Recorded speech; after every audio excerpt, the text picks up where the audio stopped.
Bonsoir, bienvenue, merci de regarder Face à Face. Bonsoir Yves Inkind, comment Bonsoir, allez-vous? très bien, Ça va? merci pour l'accueil. Merci beaucoup d'être là Yves Inkind, vous êtes directeur de l'ICEA, l'Institut catholique européen des Amériques. Alors pour être tout à fait transparent avec ceux qui nous regardent, je vais préciser que j'interviens à l'ICEA comme professeur de prise de parole en public notamment. Donc les choses sont claires et transparentes. Donc je disais que vous étiez directeur de l'ICEA et alors on est en pleine période de Parcoursup.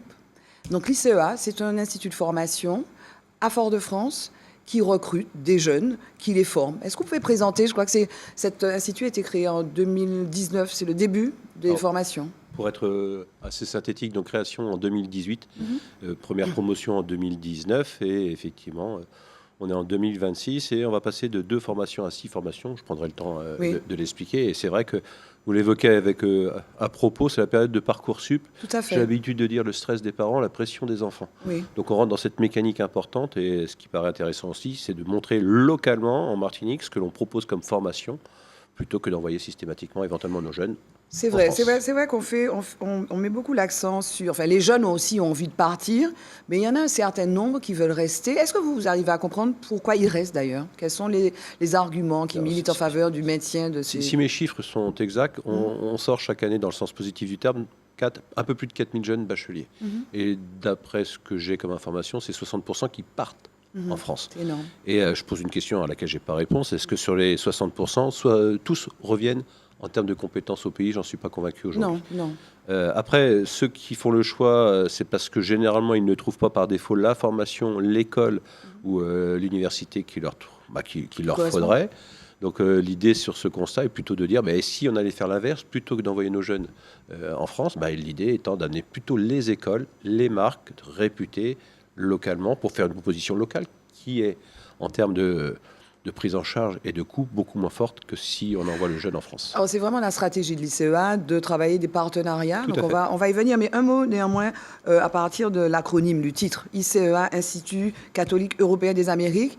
Est-ce qu'il y a des cours de théologie? Est-ce que c'est orienté religion catholique? C'est un institut supérieur caribéen, de temps en temps on se le dit aussi entre nous, avec un supplément d'âme. Mais comme vous avez certainement déjà entendu parler de la Catho à Lille, à Paris, à Anco, c'est avant tout un lieu d'éducation dans l'enseignement supérieur. D'accord. Voilà, donc il n'y a pas de porosité entre les deux. Il y a des formations théologiques à côté. Oui. Et effectivement, il y a ce supplément d'âme voulu par les fondateurs. Et alors, donc, on se forme à Martinique à l'ICEA, c'est à Fort-de-France, c'est pas loin de la Cour Périnon. Donc aujourd'hui, les formations, c'est sciences sociales, numérique, avec un partenariat avec le Canada, notamment pour les sciences sociales. Est-ce qu'on peut décrire le campus? Qu'est-ce que c'est l'ICEA? Donc c'est des formations, c'est un lieu aussi, c'est des prestations. Alors moi j'ai connu l'ICEA il y a plus de 4 ans, et aujourd'hui ça n'a pas changé. C'est un très beau lieu, en capacité d'accueillir 200 étudiants, tout beau, tout propre, tout moderne, qui aujourd'hui est plutôt axé sur 2 filières historiques qui sont, vous l'avez rappelé en partie, donc une filière sciences économiques et sociales, donc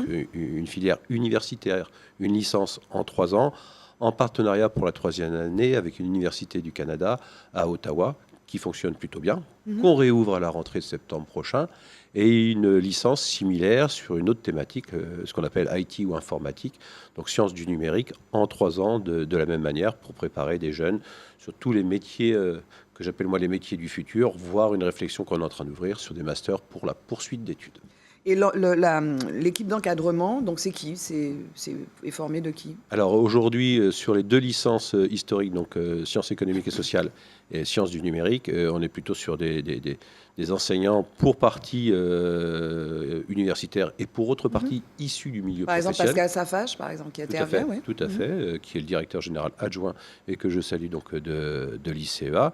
Et c'est important cette question. On commence pour la prochaine promotion, pour la prochaine rentrée, à imaginer aller quérir les écoles sur des thématiques spécifiques et des compétences spécifiques pour la Martinique.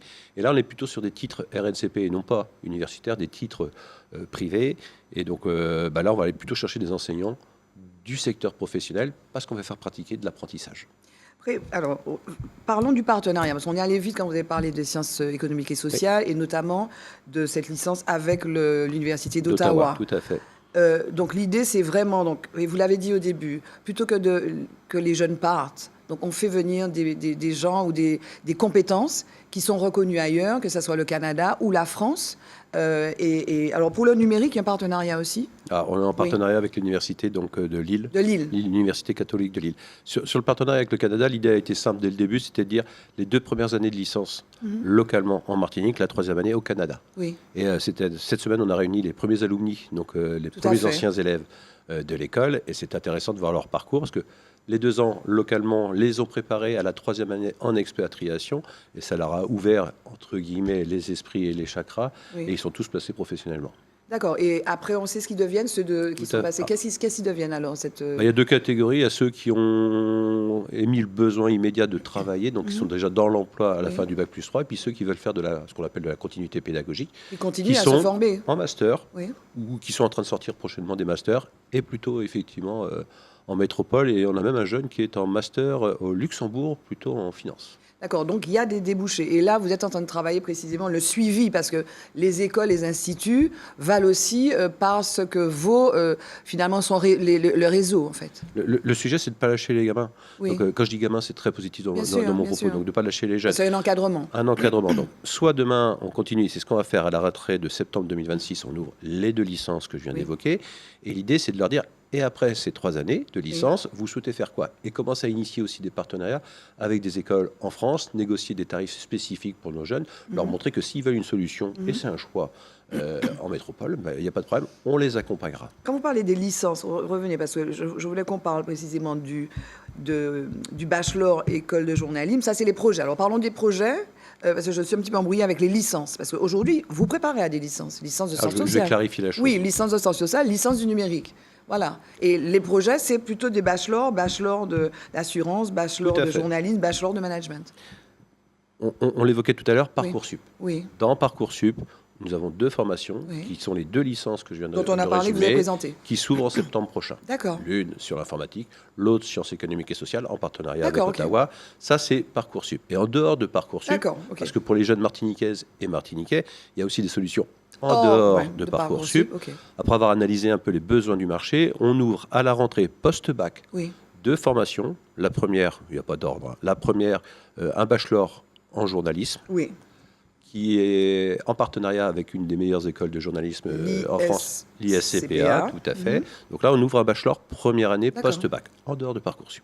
Ok. Et on ouvre également, en partenariat avec une grande école de commerce, alors, ce qui s'appelle généralement une école PGE, programme grande école, c'est des écoles gradées. l'ISC, là, pour le coup. Tout à fait, donc classées, donc, avec l'ISC, l'Institut supérieur du commerce de Paris, Oui. qui est dans les classements aux environs de la 16e place aujourd'hui.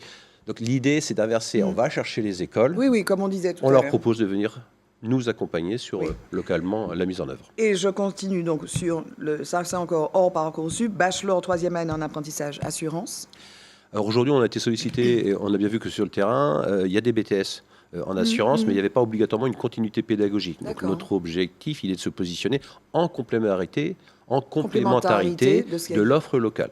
Donc là, on lance effectivement un bachelor en 3e année, en apprentissage, pour des jeunes qui auraient déjà un bac plus 2.